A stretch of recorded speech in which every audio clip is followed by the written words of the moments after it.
Yan na yung one month natin na biik. 1 month mula sa pagwalay sa ina.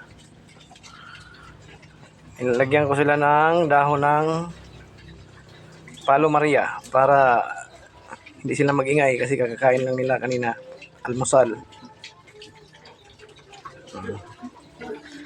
Yan na yung ating 1 month old na biik mula pagwalay sa ina.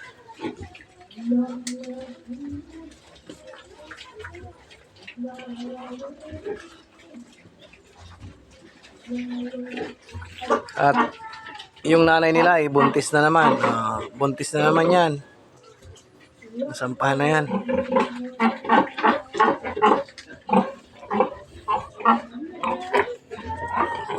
Ito yung aking barako.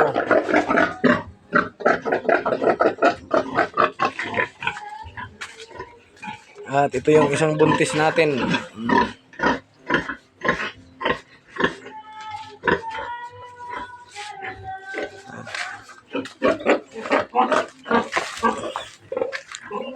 At yung isa natin dito na anak ng barako.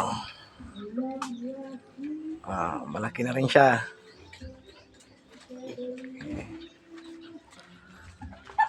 Update lang natin yung ating 1 month old mula pagbawalay sa ina.